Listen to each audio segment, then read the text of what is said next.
Welcome to Cosmotek Masterclass Education channel.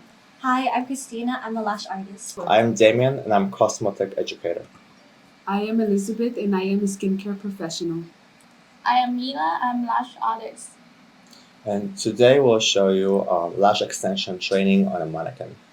Let's get started. So the first step is very important. It is cleansing. You want to make sure that you remove all the natural oils and any dirt from the client's eyelids and lash hair. So Christina, could you demonstrate it for us? Yeah, of course. So when you first have a client, you always want to make sure to let them know not to drink any caffeine because that can make their eyes switch and it'll give you a harder time doing their extensions.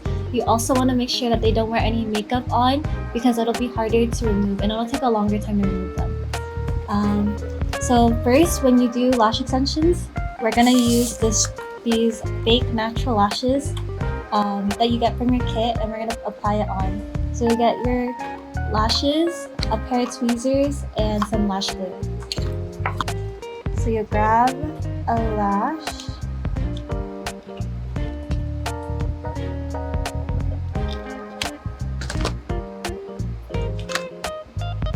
and you want to apply the Cosmotek lash glue onto the strip.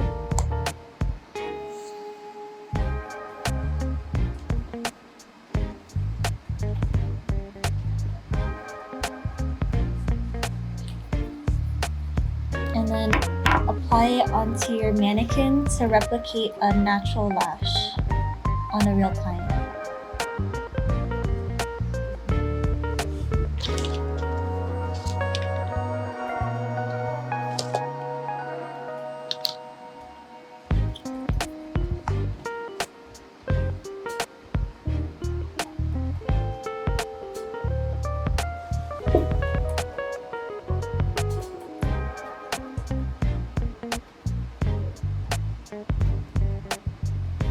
And then just apply it on the mannequin to replicate an actual eyelash on a pencil.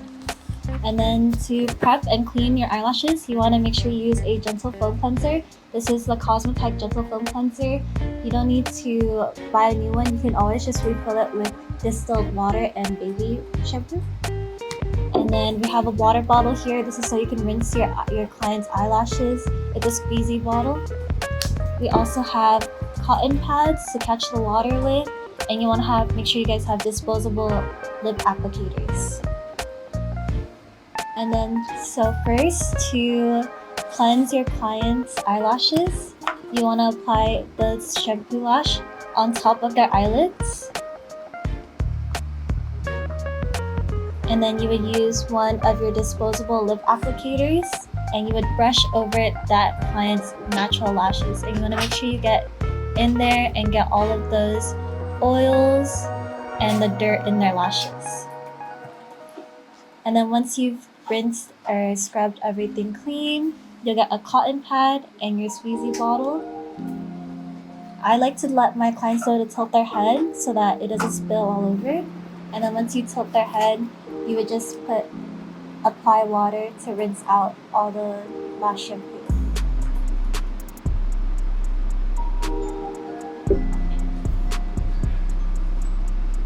And then I use the cotton pads because they're gentle and then you can just dry out their eyes. And that is how you clean and prep your lash before your lash application for good retention. So Elizabeth, could you show us the next step after the preparation? Yeah, after the preparation, you want to start applying your eye pads under the eyes and taping down the lower lashes. When you're done taping the lower lashes, you want to start mapping your design. Can you show us the next step, Mila? Yes, there you go. First, we're gonna use the iPad.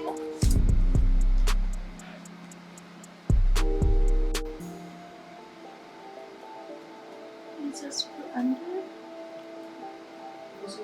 Oh, and so to apply the eye pads, you want to apply it under the eye and on top of the bottom lashes. You want to make sure it's away from the water line of the eye to not irritate your client's eyes.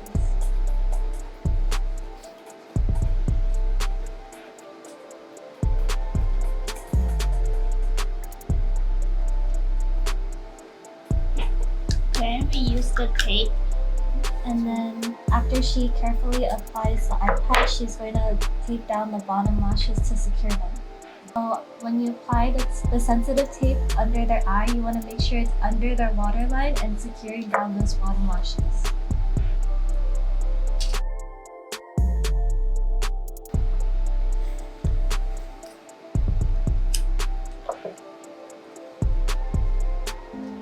Now you'll apply tape on the upper eyelid to pull up the lashes to be able to apply and see the lashes better.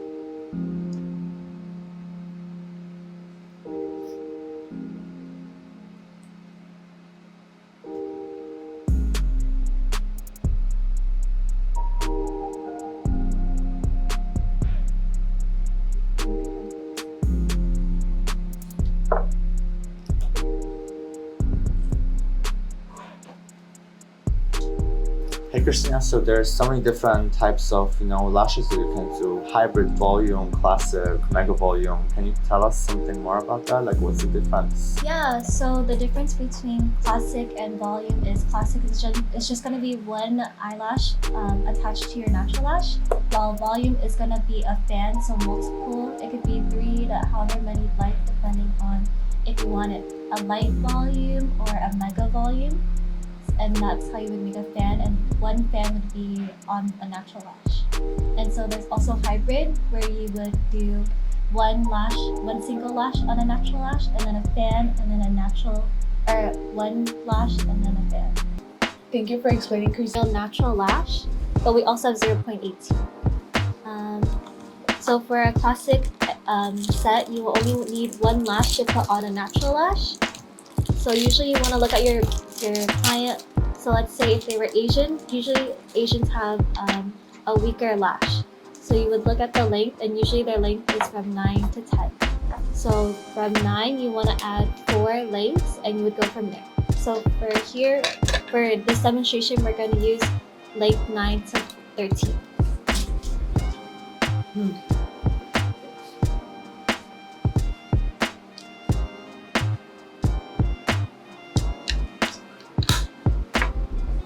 So to map a set, you first want to divide the section. So you want to divide first at the inner corner where the first lash is, and divide it at the outer corner where the last lash is. And then you'll cut them into 5 sections.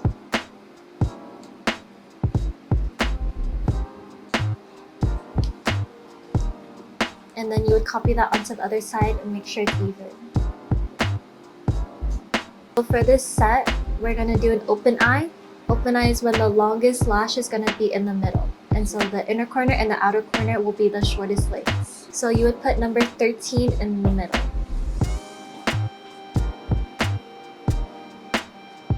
And then you would go 12 to 11 on the outer corners.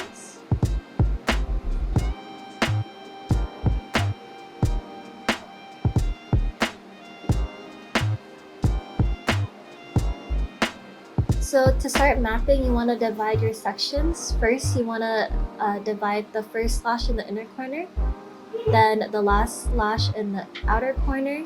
You want to divide it in the middle, and then between those 2 sections. And then you'll divide it again one more time in each section. And since it is an open eye, we want to make sure the longest is in the middle and the shortest is in the inner and the outer corner. So from the inner corner, you're going to go 9, 10, 11, 12, 13 will be the longest in the middle.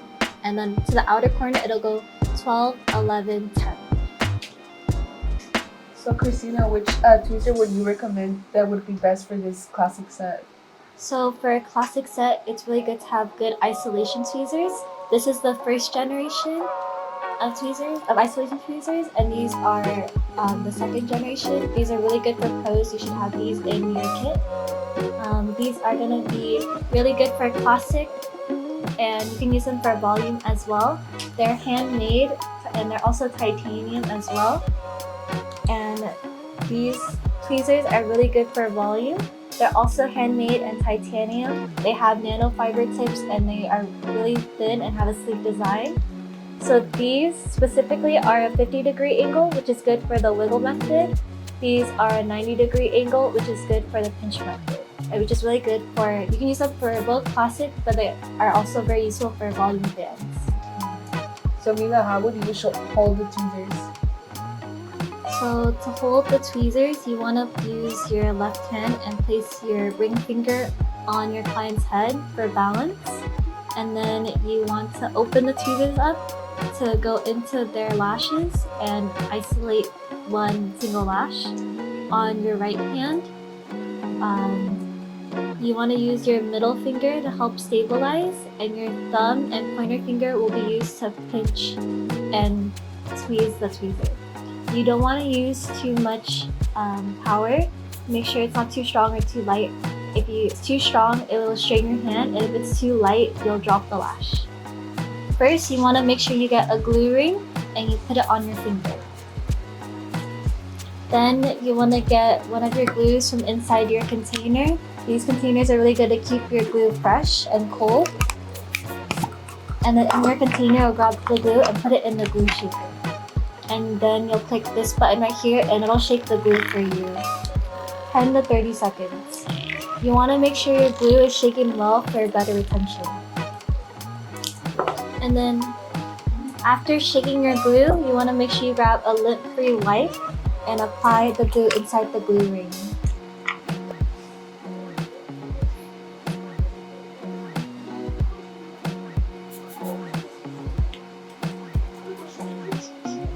After applying glue into the ring, you want to make sure that you blow as many bubbles as you can and wipe the top of your glue.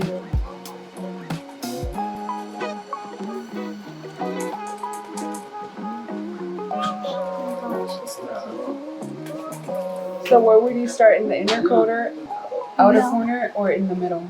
So you want to start in the outer corner, and you would apply a few in the outer corner, then switch to a different eye. The reason we do this is because we want to make sure the glue cures, and if we don't isolate properly and we don't switch between eyes, then the lashes will stick together.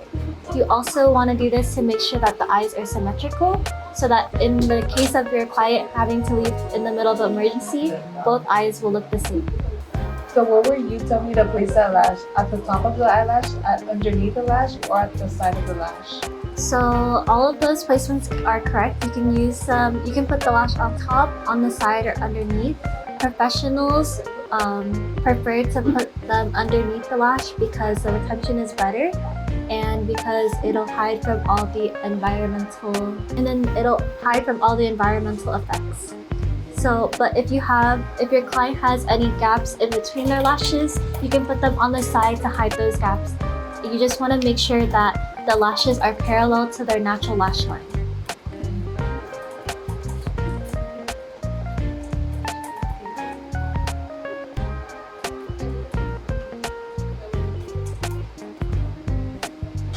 So how often would you change the glue? So you want to make sure you change the glue every 20 minutes to make sure that it's fresh and you get good retention. What happens if you don't switch it in those 20 minutes? So if you don't switch it, the glue won't be as fresh and it won't be able to hold as well. So what's the purpose of the spoolie then? So with the spoolie, you want to use it every 10 to 15 minutes and brush out your lashes. What do I do if I misplace a lash and it's not parallel to the natural lash line? That's a good question. So you can always get a mini disposable micro brush, and you want to get some lash cream remover. This is Cosmotek's. You want to apply just a little bit onto the micro brush and apply it to the base where the glue is, and just apply a little bit, enough on that one lash that you want to remove. So here, Mila is applying it to the base where the glue is on to detach the lash. So what Mila is doing is switching from eye to eye while applying a classic lash, and she is following the lengths that we have mapped out. So for the inner corner, she'll put a 9 there. And then, for example, like the middle, she'll put a 13 length there. And if you want to watch the full application, then you have to go onto our channel and watch a separate video. And now we're going to move on to the volume lash. So moving on to the volume set, which one of these trays would be best to use? So for the lash trays, you want to look down at the bottom here and look at their widths. So this is the 0.7 and this is the 0.05. These are better to use for 3D to 10D. And then here we have 0.03, which is better for 10D plus. And we have our newest here is going to be the 0.02 width. You can use these for 20 to 25D. Can you please demonstrate us how you would do the lash vet? Yeah, so there's multiple methods. There's the pinching method, the wiggle method, and the tray method. The tray method we don't use anymore, but we'll show you how to do the wiggle and the pinch method. So here Mila is going to demonstrate us how to do the wiggle method. And for the wiggle method, you want to choose your fans using either the 50 degree or the 90 degree. These are made by Cosmotek. You can find them on Amzinga. They also have nanofiber tips and they're custom made and designed by Cosmotek. Custom made for professionals. So to do the wiggle method, Mila is gonna grab a few lashes and pull them from the base. She's gonna wiggle them until they are her preferred fan.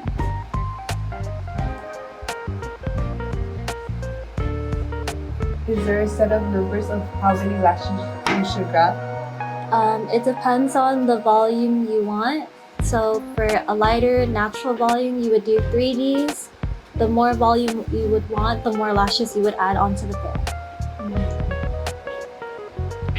Before making your fan, you want to use the glue aid. Here at Cosmotek, we don't use primer, we use glue aid, and you want to apply it to the base to help you make those fans. They'll also help accelerate the glue.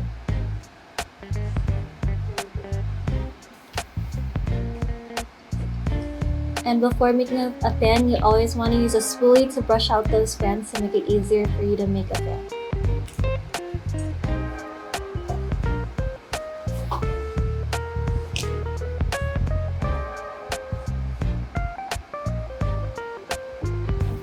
So with the glue rings, there are cuts in between the outer corner of the ring here. You want to use those slits to remove excess glue and help form a skinny base.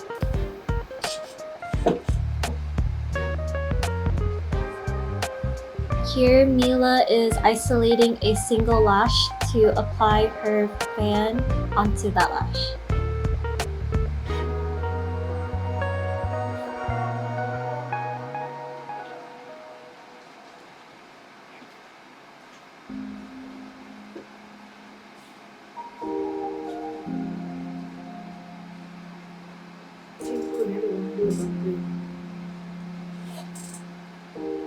So now I'll be showing you guys the pinching method.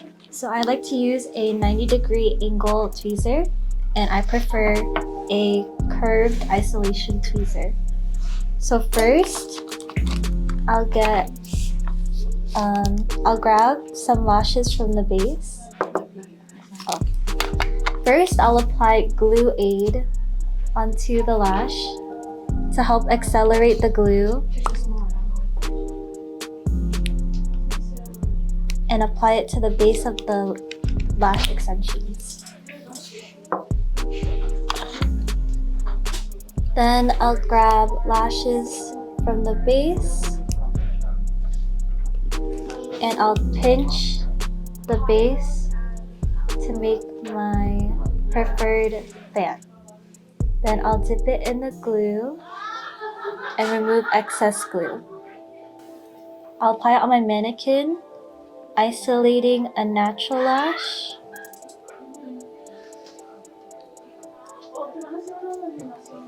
Apply a little bit more glue on top and remove bottom excess glue and apply it under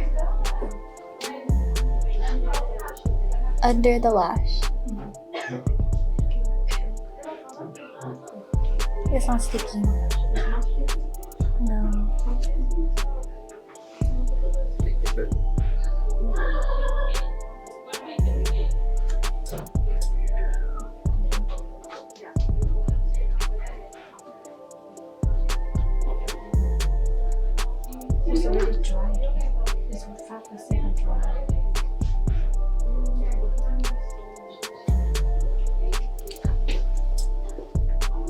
do it again. I'll apply glue, remove excess, and apply under that natural lash.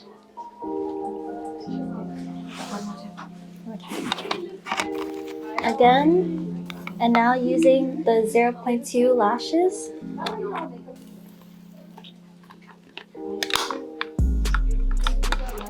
I'll grab, do you want me to put the glue aid? And then grabbing the glue aid again, put a little bit at the base to really accelerate the glue.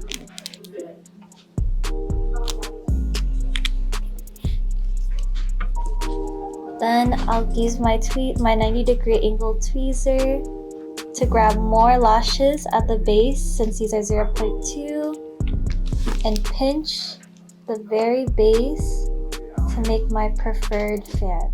And I pinch and wiggle left to right.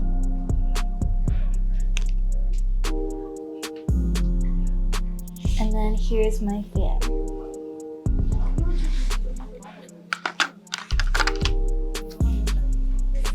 Then I'll isolate a lash.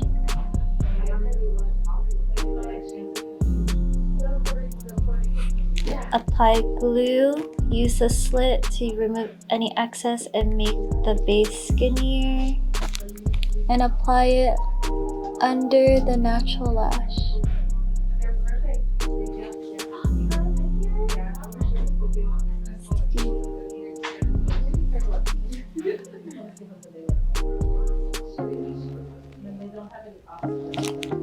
Apply, remove excess glue.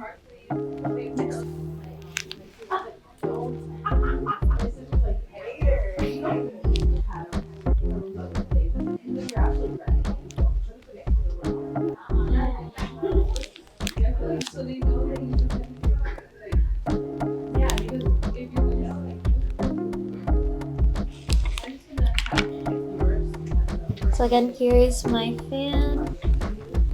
I'm gonna isolate a lash, dip and remove the excess glue and apply it under that natural lash. Again, I'm gonna pinch the base for my preferred fan, dip in the glue. To remove excess glue, use the slit and make a skinny base. And then again, I'm gonna isolate that natural lash.